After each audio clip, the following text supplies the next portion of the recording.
नमस्कार मित्रों, मैं डॉक्टर कृति साहित्य कृति के यूट्यूब चैनल पर आपका बहुत बहुत स्वागत करती हूँ। पिछली वीडियो में हमने गोविंद पांडे जी की वस्तुनिष्ठ हिंदी पुस्तक से प्लेटो के बारे में पढ़ा था। आज की इस वीडियो में हम अरस्तु के बारे में पढ़ेंगे। अरस्तु प्लेटो के शिष्य हैं, तो आज अरस्तु के संपूर्ण विषय वस्तु पर हम चर्चा करेंगे। अरस्तु के मुख्य सिद्धांतों पर, उनके काव्य शास्त्र की शैली एवं पद्धतियों पर और महत्वपूर्ण पुस्तकों पर जो परीक्षा में बार बार पूछे जाते हैं।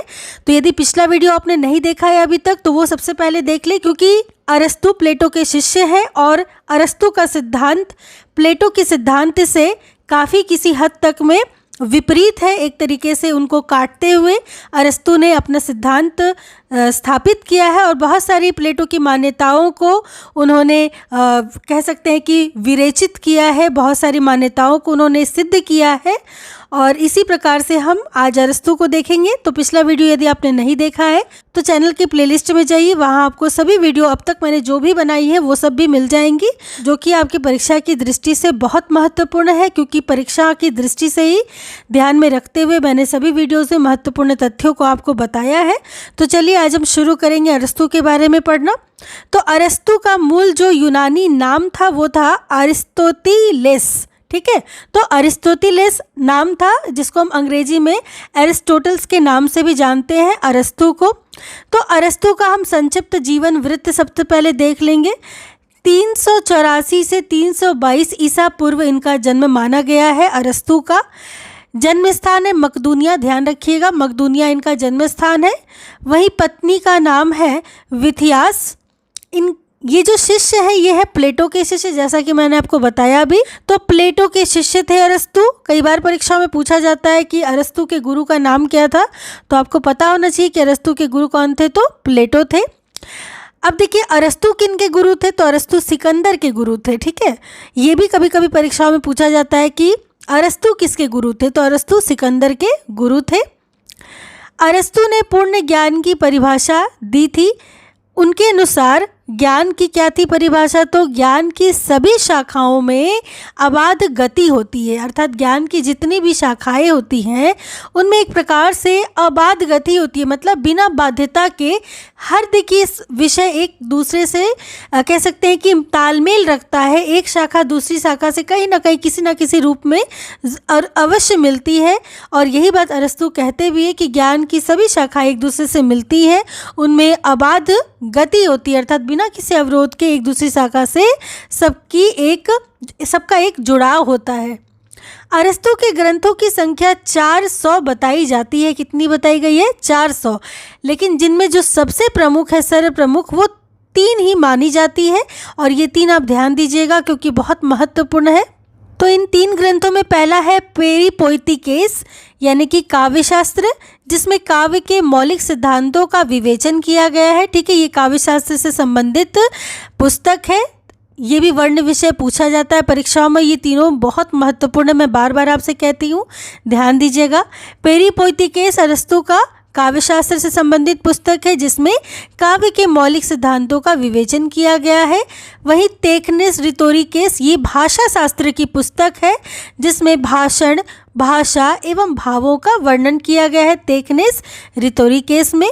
वहीं वसीयतनामा में दास प्रथा से मुक्ति का प्रथम घोषणा पत्र इसको माना जाता है। बहुत महत्वपूर्ण है ये कि किस रचना को, किस काव्य ग्रंथ को दास प्रथा से मुक्ति का प्रथम घोषणा पत्र माना गया है, तो वसीयतनामा को। और वसीयतनामा किसकी रचना है, तो अरस्तु की रचना है, अरस्तु इसके रचनाकार है। तो इन तीनों ग्रंथों को बहुत अच्छे से देखिएगा, पेरिपोइटिकेस, टेक्निस रिटोरिकेस और वसीयतनामा। ठीक है, अरस्तु कृत वसीयतनामा को इतिहास में दास प्रथा से मुक्ति का प्रथम घोषणा पत्र माना जाता है, क्योंकि वसीयतनामा के द्वारा उन्होंने अपनी सभी दासों को दासता से मुक्त कर दिया था। तो वसीयतनामा के द्वारा ही क्या किया था, उन्होंने अपने सभी दासों को दासता से मुक्त कर दिया था। अरस्तु ने पेरिपोइटिकेस की रचना अनुमानतः 330 ईसा पूर्व के आसपास की थी। अब देखिए 330 ईसा पूर्व के आसपास रचना हुई है पेरिपोइटिकेस की। अब इस कृति के बारे में हम थोड़ा संक्षिप्त देख लेंगे। तो सबसे पहला तो पेरिपोइटिकेस जो रचना है इसका यूनानी मूल नाम क्या है, पेरिपोइटिकेस ही है। इसमें अध्याय की बात करें तो 26 अध्याय है। ये परीक्षा में पूछा जाता है कि पेरी पोइटिकेस में कितने अध्याय हैं, तो आपको पता होना चाहिए कि इसमें 26 अध्याय हैं। वहीं पृष्ठों की बात करें तो 50 पृष्ठ है इसमें। प्रथम अंग्रेजी अनुवादक व अनुवाद कौन है, तो टी विंस्टैनली, ये इनके प्रथम अंग्रेजी अनुवादक है और इनकी जो अनुवाद रचना है उसका नाम है ऑन पोएटिक्स। 1780 ईस्वी की यह रचना है ऑन पोएटिक्स, ठीक है। इसके अनुवादक का नाम ध्यान रखिएगा, टी विंस्टैनली है और ये अंग्रेजी में इन्होंने अनुवाद किया था किसकी, पेरी पोइटिकेस जो काव्य रचना थी अरस्तु का, उसका। और ये इसका प्रकाशन कितना है, 1780 ईस्वी, ऑन पोएटिक्स का, ठीक है। कभी कभी ऐसे भी पूछा जाता है कि पेरी पोइटिकेस का किस नाम से अनुवाद हुआ है, तो ऑन पोएटिक्स के नाम से अनुवाद हुआ है, ठीक है। आगे है, अरस्तु ने किसी वस्तु को ठीक से समझने के लिए घड़ा निर्माण की प्रक्रिया को उदाहरण के द्वारा 4 बातों पर ध्यान देना आवश्यक बताया है, जिसे निम्न ढंग से दर्शाया है। सबसे पहले क्या है, प्रयोजन। प्रयोजन अर्थात प्रयोजन को उन्होंने जिस प्रकार, देखिए घड़ा एक निर्माण होता है घड़े का, तो किस प्रयोजन से होता है, तो जल रखने के प्रयोजन से, ठीक है। उपादान करण इसमें क्या है, मिट्टी, ठीक है, ये मिट्टी के माध्यम से ही बनाया जाता है। वही जो निमित्त करण है, किसके निमित्त ये बनता है, तो कुम्हार या चाक द्वारा ये बनाया जाता है। और इसका जो तत्व मूल सामने आता है वो क्या है, घड़ा है, ठीक है। तो इसी घड़ा निर्माण की प्रक्रिया के आधार पर इन्होंने उदाहरण देते हुए ही क्या कहा है कि किसी भी वस्तु को ठीक से यदि समझा जाए तो हम समझ सकते हैं कि घड़ा निर्माण की प्रक्रिया, अर्थात जब एक घड़ा बनता है तो बनाने वाले से लेकर के, उसके प्रयोजन से लेके, उसमें लगने वाली वस्तु से लेकर के, और जो वस्तु सामने आकर खड़ी होती है अर्थात घड़ा, यहाँ तक इसको ठीक से समझना जरूरी है किसी भी चीज़ को ठीक से समझने के लिए, ठीक है। तो ये अरस्तु का घड़ा निर्माण प्रक्रिया उदाहरण के रूप में हमें देखने को मिलता है, जिसमें अरस्तु कहते हैं कि यदि आपको किसी भी वस्तु को ठीक से समझना है तो हमें समझना होगा जिस प्रकार की घड़े का निर्माण किया जाता है, वो जो प्रक्रिया होती है उसकी, ठीक उसी प्रकार किसी भी वस्तु के लिए हम उसी रूप में उसे समझ सकते हैं। आगे अरस्तु के काव्य शास्त्र में अध्यायानुसार निरूपित विषयों की तालिका हम देखेंगे, जो इस प्रकार है। तो अभी अभी आपने जैसा पढ़ा कि पेरी पोइटिकेस जो अरस्तु की रचना है उसमें कुल अध्याय की संख्या कितनी है, 26 अध्याय है। अब हम इन्हीं अध्यायों के आधार पर देखेंगे कि किन किन अध्यायों के अंतर्गत क्या क्या विषय इन्होंने रखा है। तो अध्याय 1 से 5 के अंतर्गत अनुकरणात्मक काव्य के रूप में त्रासदी, अर्थात जिसे हम ट्रेजेडी के नाम से भी जानते हैं, तो त्रासदी, महाकाव्य जिसे हम एपिक कहते हैं, तथा प्रहसन यानी कॉमेडी का विवेचन तथा माध्यम, विषय एवं पद्धति के आधार पर इनका पारस्परिक भेद किया गया। अर्थात अध्याय 1 से 5 के अंतर्गत त्रासदी की बात है, महाकाव्य की बात है तथा प्रहसन की विवेचनात्मक बात की गई है, और इस विवेचना के माध्यम से इनके विषय, पद्धति तथा पारस्परिक जो इनमें भेद है इस पे चर्चा किया है अरस्तु ने।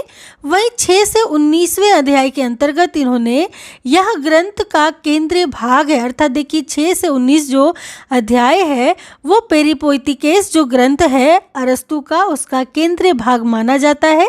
इसमें त्रासदी का सविस्तार विवेचन तथा इसकी परिभाषा, संरचना, प्रभाव आदि का वर्णन किया गया। त्रासदी अरस्तु का एक सिद्धांत भी है, और त्रासदी की बात जब भी की जाए, परीक्षा में पूछा भी जाए कि त्रासदी के विवेचन में कौन जाने जाते हैं, तो त्रासदी की विवेचना सबसे पहले और सबसे कह सकते हैं पुस्तक में केंद्र विषय के रूप में अरस्तु ने ही प्रस्तुत किया है। तो त्रासदी अरस्तु से संबंधित है, तो त्रासदी का सविस्तार विवेचन किया है अरस्तु ने, साथ साथ इसकी परिभाषा, संरचना, प्रभाव आदि सब कुछ का मतलब वर्णन त्रासदी को लेकर के इन्होंने अपनी पुस्तक में किया है। और पुस्तक का केंद्र भाग भी त्रासदी ही है, जो कि 6 से 19वें अध्याय के अंतर्गत समाहित है। अध्याय 20 के अंतर्गत इन्होंने पद विभाग आदि का व्याकरणिक विवेचन किया है। 21 से 22 में पदावली और लक्षणा का निरूपण किया गया है। 23-24 में महाकाव्य के स्वरूप का विवेचन है। 25 में प्लेटो या अन्य लोगों द्वारा काव्य पर किए गए आक्षेपों का निराकरण किया है। अरस्तु ने। ठीक है, आगे जो 26वां अध्याय है उसके अंतर्गत इन्होंने महाकाव्य और त्रासदी का तुलनात्मक मूल्यांकन प्रस्तुत किया है। ठीक है, तो महाकाव्य और त्रासदी का तुलनात्मक मूल्यांकन किस में है? 26वें अध्याय में है। तो इस प्रकार कुछ अध्याय भी आपसे पूछे जाते हैं, तो इनको ध्यान रखिएगा। हम आगे देखेंगे। आगे हम देखेंगे अरस्तुकृत काव्यशास्त्र में अध्याय संख्या 12 और 20 प्रक्षिप्त माने जाते हैं। प्रक्षिप्त अर्थात बाद में फिर से जोड़े हुए, अलग से जैसे कि जोड़ा जाता है जिस अध्याय को, तो वो प्रक्षिप्त। ठीक है, तो 12 और 20वां जो अध्याय है वो अलग से जोड़े हुए माने जाते हैं, अर्थात प्रक्षिप्त माने जाते हैं।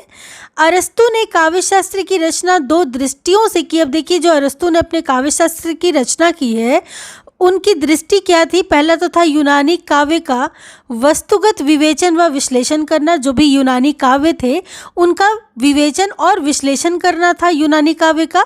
और दूसरा था कि प्लेटो के द्वारा काव्य पर लगाए गए जो भी आक्षेप थे उसका समाधान करना था। जैसा कि मैंने इस क्लास के प्रारंभ में ही आपको बताया कि अरस्तु जो थे वो प्लेटो के शिष्य थे, और प्लेटो ने जिस प्रकार काव्य के बहुत सारे आरोपों को उजागर किया था, बताया था कि काव्य के और कवि के बहुत सारे आरोपों को उन्होंने बतलाया था, जो कि मैंने अपनी पिछली वीडियो में जो कि प्लेटो से बनाई है, तो उसमें मैंने बताया है आपको विस्तार से कि प्लेटो ने किस प्रकार से कवियों पर आक्षेप लगाया था और काव्य के बारे में क्या कहा था। तो उन्हीं सब आक्षेपों पर क्या किया है अरस्तु ने, उनका समाधान किया है प्लेटो का। तो ये दो दृष्टियों से काव्यशास्त्र की रचना अरस्तु ने की है। अरस्तु ने महाकाव्य, दुखांतक, प्रहसन आदि को अनुकरण का भेद माना है। तो ध्यान दीजिएगा, अरस्तु ने किसे किसे अनुकरण का भेद माना है? एक तो महाकाव्य को और दूसरा दुखांतक, प्रहसन को अनुकरण का भेद माना है। अनुकरण अर्थात जिसको हम दोबारा से कह सकते हैं कि जिसकी हम दोबारा से नकल करते हैं या कॉपी करते हैं। ठीक है, तो उसी प्रकार अनुकरण का भेद माना है, अनुकरण का प्रकार माना है महाकाव्य को और दुखांतक, प्रहसन को। अरस्तु काव्य के लिए छंद को अनिवार्य नहीं मानते। अब देखिए, बात करें छंद की, तो अरस्तु काव्य के लिए छंद को अनिवार्य नहीं मानते। ये सभी जो भी मैं आपको बता रही हूँ आपकी परीक्षा की दृष्टि से बहुत महत्वपूर्ण है। जैसा कि मैं हमेशा कहती हूँ कि चाहे आप किसी भी परीक्षा की तैयारी कर रहे हो हिंदी विषय से, ये सभी बहुत महत्वपूर्ण है आपके लिए, तो ध्यान से इन सबको देखते चलिएगा। आगे देखिए, महाकाव्य, दुखांतक, प्रहसन आदि कलाओं के 3 भेदक तत्व है। अब देखिए, महाकाव्य की बात करें, दुखांतक की बात करें और प्रहसन की बात करें, तो इन तीनों एवं इसके अतिरिक्त भी जो आदि कलाएं हैं उनके 3 भेदक तत्व स्वीकार किए हैं अरस्तु ने। पहला तो है माध्यम, दूसरा है विषय और तीसरा है पद्धति। ठीक है, तो ये माध्यम, विषय और पद्धति ध्यान रखिएगा, क्योंकि परीक्षाओं में प्रश्न पूछा जाता है इस तरीके से। तो महाकाव्य, दुखांतक, प्रहसन आदि कलाओं के इन्होंने कितने भेद किए? 3 भेद किए हैं, माध्यम, विषय और पद्धति।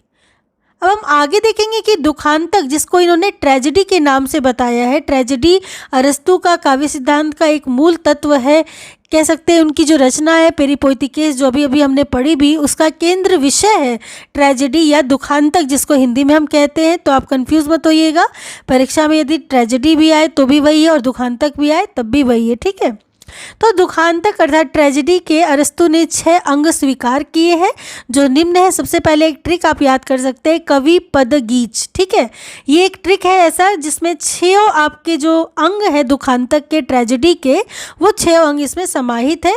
तो ये ट्रिक आप कहीं लिख लीजिएगा, जहाँ भी आप नोट्स बना रहे हैं या अगर बुक से पढ़ रहे हैं तो वहाँ पे भी आप इसे नोट कर लीजिएगा। ठीक है, पहला तो है इस ट्रेजेडी का अंग कथानक, यानी जिसे हम प्लॉट के नाम से भी जानते हैं। दूसरा है चरित्र, तीसरा है विचार, चौथा है पद योजना, 5वां है गीत, 6वां है दृश्य। तो ये 6 जो अंग हैं दुखांतक की, ट्रेजेडी के, ये बहुत महत्वपूर्ण है आपकी परीक्षा की दृष्टि से। इसको मैंने ट्रिक बनाया है कवि, पद, गीच, तो आप याद रखिएगा। क से कथानक, ठीक है, वी से विचार, प से पद योजना, द से दृश्य, गी से गीत और च से चरित्र, ऐसे करके। ठीक है, वैसे यदि क्रम आए तो क्रम को आप ध्यान रखिएगा, कथानक के बाद चरित्र, फिर विचार, तब पद योजना, फिर गीत और अंतिम है दृश्य। तो इस प्रकार 6 ट्रेजेडी के आपके अंग हो गए, बहुत महत्वपूर्ण है। और यदि आप चैनल पर पहली बार आ रहे हैं और वीडियो पसंद आ रही हो तो इसे लाइक ज़रूर करें, और सब्सक्राइब नहीं किया है तो चैनल को सब्सक्राइब कर लीजिए, क्योंकि इसी प्रकार से हमारी वीडियो में आपको महत्वपूर्ण तथ्यों को ट्रिक के माध्यम से पढ़ाया जाता है, जिससे कि आपको पढ़ने में बहुत आसानी होती है। ठीक है, तो हम आगे चलेंगे। आगे देखिए, अरस्तु ने काव्य दोषों के 5 आधार माने हैं। अब काव्य में जिस प्रकार दोषों को स्वीकारा है अरस्तु ने, उन दोषों को 5 आधारों में विभक्त किया है। पहला क्या है? असंभव वर्णन, जो मन को अग्राह्य हो, मतलब ऐसा वर्णन जो कि संभव है ही नहीं, इस प्रकार का। ठीक है, वो काव्य का दोष माना है अरस्तु ने। दूसरा है अयुक्त वर्णन, मतलब जिसकी में कोई युक्ति ना हो, अर्थात जिसमें कार्य कारण भाव का अभाव हो, कार्य और कारण में तालमेल ना हो, भाव का अभाव हो, ऐसी काव्य के दोष को माना है। अनैतिक वर्णन को भी काव्य का दोष माना है, जिसमें स्वीकृत मूल्यों की अपेक्षा हो। विरुद्ध वर्णन भी माना है काव्य का दोष, जहाँ 2 विरोधी वस्तुओं का वर्णन हो। शिल्पगत दोष भी माना है अरस्तु ने, कि कला संबंधी भूल जो होती है वो काव्य में दोष के रूप में सामने आता है।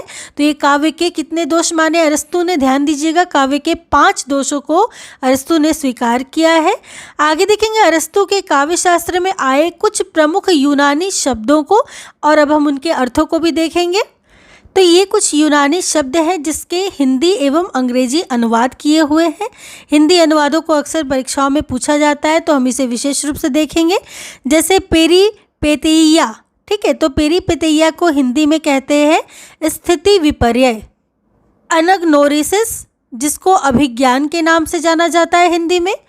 मिमेसिस बहुत महत्वपूर्ण है, कई बार परीक्षाओं में पूछा गया है, तो इसको ध्यान दीजिएगा। मिमेसिस का अर्थ है अनुकरण हिंदी में। कथारसिस भी महत्वपूर्ण है, जिसका अर्थ है विरेचन।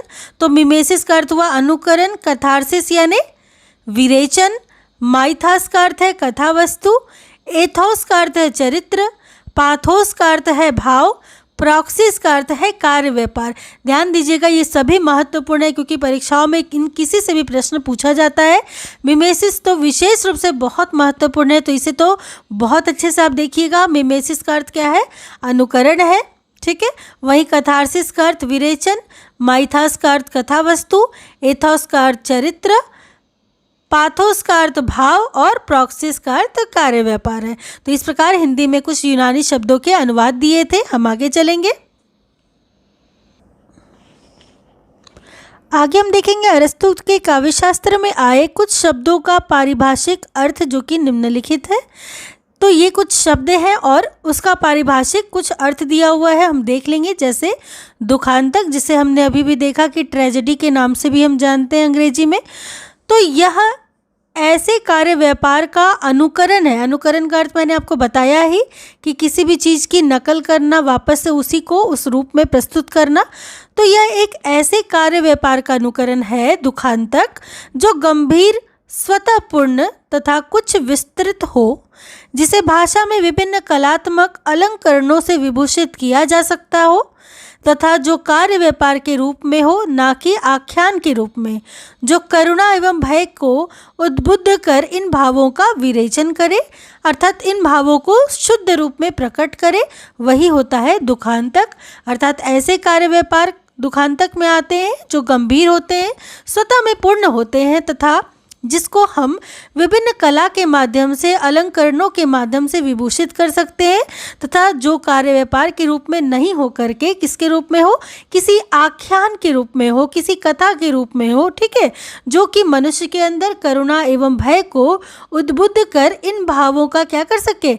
विरेचन कर सके, इन भावों को शुद्ध कर सके। ठीक है, स्थिति विपर्यय दूसरा शब्द है, जिसका क्या अर्थ होता है? स्थिति विपर्यय दुखांतक के अंतर्गत, अर्थात ये किसके अंतर्गत आ रहा है? देखिए, दुखांतक के अंतर्गत कथानक में ऐसे परिवर्तन का नाम है स्थिति विपर्यय, जिससे कार्य व्यापार सर्वथा विपरीत दिशा में मुड़ जाता है। अर्थात जो भी कार्य व्यापार होता है, स्थिति क्योंकि विपर्यय है, विपरीत है, तो जाहिर सी बात है कि यह विपरीत दिशा में मुड़ ही जाएगा। तो कथानक में इस प्रकार का परिवर्तन, जिससे कार्य व्यापार क्या हो जाए? सर्वथा विपरीत दिशा में मुड़ जाता है। यह मोड़ संभाव्यता या आवश्यकता के अनुसार होता है, जिसे हम स्थिति विपर्यय के नाम से जानते हैं। जैसा कि शब्द से भी समझ में आ रहा है, स्थिति का विपरीत होना। अगला है शब्द अभिज्ञान। अभिज्ञान का अर्थ है अज्ञान की ज्ञान में परिणति, अर्थात मन में जो अज्ञान है उस अज्ञानता को मिटाकर, अर्थात उस अज्ञानता की ज्ञान में परिणति जब होती है, अज्ञान जब ज्ञान में परिवर्तित हो जाता है, बदल जाता है, तो वह स्थिति क्या कहलाती है? अभिज्ञान कहलाती है। अर्थात अभी तक जो अज्ञान व्याप्त था वो किस में बदल गया? ज्ञान में व्याप्त हो गया। तो यह दुखांतक के अंतर्गत, अब देखिए ये भी दुखांतक के अंतर्गत आने वाला कथानक में पात्रों के मन में प्रेम या घृणा उत्पन्न करती है। क्या उत्पन्न करती है? या तो प्रेम उत्पन्न करती है या तो घृणा उत्पन्न करती है, जो पात्रों के सौभाग्य या दुर्भाग्य का कारण बनती है। अब जाहिर सी बात है, यदि आप अज्ञान के कारण कोई भी गलत काम करेगा तो उसके अनुसार या तो वो सौभाग्य प्राप्त करेगा या तो दुर्भाग्य प्राप्त करेगा। वहीं ज्ञान के आधार पर भी यदि ज्ञान है किसी चीज़ का किसी को, तो वो या तो सौभाग्य प्राप्त करेगा या दुर्भाग्य प्राप्त करेगा। तो अज्ञान और ज्ञान के आधार पर ही क्या होता है? कथानक में पात्रों के मन में या तो प्रेम उत्पन्न होता है या घृणा। तो इसी मन में प्रेम या घृणा उत्पन्न होने के कारण पात्र या तो सौभाग्य की प्राप्ति करते या तो दुर्भाग्य का उनका कारण बनती है। ये सारी घटनाएं जो भी होती है ये क्या कहलाती है? अभिज्ञान कहलाती है। अगला जो शब्द है वो है प्रकृति। अरस्तु ने इसके 6 अर्थ माने हैं। अब प्रकृति की बात करें तो अरस्तु के अनुसार इसके 6 अर्थ होते हैं, और ये 6 अर्थ कौन कौन से हैं देखेंगे हम। यह गति का कारण या साधन है। क्या है? प्रकृति क्या है? गति का कारण या साधन है। इसका अर्थ विषय या वस्तु भी होता है। प्रकृति अर्थात विषय वस्तु तो होता ही है कि किसी भी वस्तु की या विषय की प्रकृति, तो इसका अर्थ विषय या वस्तु भी होता है। तीसरा है यह तत्व का भी पर्याय है, अर्थात प्रकृति क्या है? तत्व का पर्याय है। ये सब अच्छे से ध्यान रखिएगा क्योंकि संदर्भ और कथन वाले प्रश्नों में इस तरह से आपसे पूछा जाता है। तो यह तत्व का भी पर्याय हुआ प्रकृति। अगला है आकृति या रूप का नाम भी प्रकृति ही कहलाती है। वहीं विकास प्रक्रिया को भी प्रकृति कहते हैं। किसी भी चीज़ की विकास प्रक्रिया क्या कहलाती है? उसकी प्रकृति कहलाती है। घटक को भी प्रकृति कहते हैं। तो इस प्रकार 6 अर्थ माने हैं प्रकृति के अरस्तु ने। ठीक है, इन 6 अर्थों को आपने देखा। आगे देखेंगे बूचर के अनुसार प्रकृति वस्तु का वह आंतरिक धर्म है। तो बूचर ने क्या कहा है कि प्रकृति वस्तु का वह आंतरिक धर्म है। धर्म अर्थात वस्तु का वह आंतरिक गुण है जो विश्व की सृजनात्मक शक्ति है। अर्थात विश्व की सृजनकारी जो भी शक्ति है वो वस्तु का आंतरिक धर्म या गुण है और वही उसकी प्रकृति कहलाती है। ये बूचर के अनुसार प्रकृति की परिभाषा है। हम आगे देखेंगे। अगला है कला। कला प्रकृति का अनुकरण है। तो ये कहते हैं अरस्तु ये जो कला है वो किसका अनुकरण है? प्रकृति का अनुकरण है। अनुकरण क्या है अरस्तु के हिसाब से? तो वस्तु का उन्नत रूपांतरण ही अनुकरण है। अर्थात जो भी वस्तु है उसका उन्नत रूप में रूपांतरण करना ही अनुकरण है अरस्तु के हिसाब से। अतः अनुकरण के 3 अर्थ है।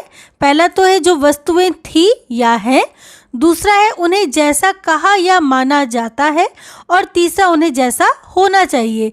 तो अरस्तु के हिसाब से अनुकरण की ये परिभाषा है कि वस्तु का उन्नत रूपांतरण करना ही क्या है? अनुकरण है। अतः अनुकरण के 3 अर्थ भी उन्होंने बताए। जो वस्तु थी या है, उन्हें जैसा कहा या माना जाता है, या तीसरा क्या है? उन्हें जैसा होना चाहिए। तो ये तीनों महत्वपूर्ण अनुकरण के लिए। अगला है चरित्र, जिसके अंतर्गत सभी विशिष्ट नैतिक गुण या स्थायी चित्त वृत्तियां आती हो, वह चरित्र है। तो चरित्र क्या है कि जिसके अंतर्गत सभी विशिष्ट नैतिक गुण आते हो या फिर जितनी भी स्थायी चित्त वृत्तियां होती हैं वो आती हो, वही चरित्र कहलाता है। अगला है भाव। भाव अनुभूति या संवेदना की मनोदशा का नाम है। ये सभी बहुत महत्वपूर्ण है क्योंकि कथन और संदर्भ में या फिर मिलान जैसे प्रश्नों में आपको पूछा जा सकता है। ये महत्वपूर्ण है क्योंकि कई बार परीक्षाओं में पूछी भी गई है। तो मैं बार बार आपसे कहती हूँ कि इनको अच्छे से देखिएगा। तो भाव क्या है कि भाव अनुभूति या संवेदना की मनोदशा का नाम है, ऐसा अरस्तु मानते हैं। वहीं कार्य व्यापार की बात करें तो जो आंतरिक कार्यों को बोधित करता है वह कार्य व्यापार है। आंतरिक अर्थात जो अंदर से आंतरिक रूप से कार्यों को बोधित करता है, प्रेरित करता है कार्य करने को, वही आंतरिक कार्य व्यापार कहलाते हैं। कार्य व्यापार की संज्ञा उसे दी गई है। वहीं विरेचन की बात करें तो यह भारतीय चिकित्सा शास्त्र का पारिभाषिक शब्द है। विरेचन मल निष्कासन द्वारा शरीर शोधन की अन्यतम क्रिया का नाम है। कला के क्षेत्र में विरेचन करुणा एवं भय को निष्कासित करके अर्थात परिष्कृत करके, शुद्ध करके, हटा करके, परिशोधन करके भावात्मक विश्रांति और भावात्मक परिष्कार करती है। तो विरेचन का अर्थ काव्य में क्या है कि करुणा एवं भय को निष्कासित करके, परिष्कृत करके, उसे सुधार कर भावात्मक विश्रांति और भावात्मक परिष्कार करती है। तो इस प्रकार ये सभी परिभाषाएं थी और अर्थ थे जो अरस्तु के काव्य शास्त्र में आए थे। इन सबको बहुत अच्छे से देखिएगा। हम आगे चलेंगे। आगे देखेंगे अरस्तु प्रथम काव्यशास्त्री थे जिन्होंने उपयोगी कला यानी जो आर्ट है, जो उपयोगी कला है, और ललित कला यानी फाइन आर्ट, तो उपयोगी कला और ललित कला का भेद स्पष्ट किया है और ललित कला की स्वायत्तता घोषित की है। अब देखिए यहाँ पर जो कला है उसका अर्थ क्या है कि कला एक व्यापक अर्थ में प्रयोग किया जाता है, जबकि ललित कला उसके अंतर्गत निहित होती है। ललित कला में जैसे कि नृत्य हो गया, संगीत हो गया, कुछ भी इस प्रकार की जो भी कलात्मक होता है, जैसे मूर्ति बनाना, वाद्य यंत्र बजाना, ये सभी जो क्या है ललित कला के अंतर्गत शामिल है, जबकि कला एक व्यापक रूप में विद्यमान होती है। तो इस प्रकार अरस्तु प्रथम काव्यशास्त्री थे जिन्होंने उपयोगी कला अर्थात आर्ट और ललित कला अर्थात फाइन आर्ट का भेद स्पष्ट किया। पहली बार प्रथम काव्यशास्त्री, ध्यान दीजिएगा, जिन्होंने उपयोगी कला और ललित कला का भेद स्पष्ट किया था, अरस्तु वो थे जिन्होंने स्पष्ट किया था। और ललित कला की स्वायत्तता इन्होंने घोषित की थी कि ललित कला क्या है, स्वायत्त है, स्वतंत्र है, स्वाधीन है। तो ये बहुत महत्वपूर्ण है, ध्यान दीजिएगा। आगे है अरस्तु ने लिखा है कार्य व्यापार में निरत मनुष्य अनुकरण का विषय है, अर्थात जो भी कार्य व्यापार में निरत है, लिप्त है, वो क्या है, मनुष्य अनुकरण का विषय माना जाता है। वहीं बूचर के अनुसार बात की जाए अरस्तु के अनुकरण का अर्थ, तो बूचर ने अरस्तु के अनुकरण का अर्थ माना है कि सादृश्य विधान अथवा मूल का पुनरुत्पादन, सांकेतिक उल्लेखन नहीं। अर्थात अरस्तु के अनुकरण का अर्थ क्या है बूचर के अनुसार कि जो भी सादृश्य विधान है, सादृश्य अर्थात उसके समान दिखने वाला जो भी विधान है, अथवा मूल का पुनरुत्पादन, जो भी मूल है उसका फिर से उत्पादन करना, पुनरुत्पादन करना, उसका सांकेतिक केवल उल्लेखन नहीं है। ठीक है, ये कहलाता है अनुकरण, अर्थात सादृश्य विधान का अथवा मूल का पुनरुत्पादन ही अनुकरण है, केवल सांकेतिक उल्लेखन करना नहीं है। इस प्रकार आपने संपूर्ण अरस्तु के महत्वपूर्ण विषय वस्तुओं को देखा। आगे हम अगली वीडियो में लॉन्जाइनस के बारे में पढ़ेंगे, तो इसी प्रकार चैनल के साथ बने रहिए। और अब देखेंगे, पिछली वीडियो में मैंने जो आपसे प्रश्न पूछा था कि प्लेटो के संवाद ग्रंथ का नाम क्या है, जिसका सही उत्तर था प्लेटो के संवाद ग्रंथ का नाम इयोन है। और जिन विद्यार्थियों ने इसका सही उत्तर दिया था उनमें है बनवारी लाल हनुमानगढ़ से, अवनीत पंजाब से, अमित तिवारी लखनऊ से, अर्चना लोधी उन्नाव उत्तर प्रदेश से, अरविंद कुमार यादव। तो इस प्रकार आप सभी विद्यार्थियों को बहुत बहुत बधाई हो, आपने बिल्कुल सही उत्तर दिया है। और साथ साथ जिन लोगों ने अभी तक चैनल को सब्सक्राइब नहीं किया है वो ज़रूर से सब्सक्राइब कर लें, जो लोग पहली बार आ रहे हैं। साथ साथ और लोगों को भी शेयर करें ताकि इस वीडियो का लाभ अन्य विद्यार्थियों को भी मिल सके। पिछली जितनी भी वीडियोस हैं सबको प्लेलिस्ट में मैंने दे रखा है, आप वहां से उसे ज़रूर से पढ़ लें क्योंकि सभी आपकी बहुत महत्वपूर्ण वीडियोज़ हैं। साथ साथ टेलीग्राम में मेरा चैनल है जहाँ आप उसे ज्वाइन करके वीडियो की PDF प्राप्त कर सकते हैं। मुझे टेलीग्राम पर मैसेज कीजिए, आपको जिस वीडियो का भी PDF चाहिए आपको वही मैं उपलब्ध करा दूंगी। तो चलिए अब समय है आज के प्रश्न का। तो आज का हमारा प्रश्न है कि मिमेसिस का हिंदी अनुवाद क्या है। तो जल्दी से इसका उत्तर वीडियो के कमेंट सेक्शन में अपने नाम और शहर के साथ अवश्य लिखकर भेजें। चैनल को सब्सक्राइब नहीं किया है तो इसे सब्सक्राइब कर ले। वीडियो पसंद आई हो तो इसे लाइक ज़रूर करें और विद्यार्थियों के साथ भी शेयर करें। तो चलिए मिलती हूँ अगली वीडियो में लॉन्जाइनस के साथ। तब तक के लिए आप सबका बहुत बहुत धन्यवाद।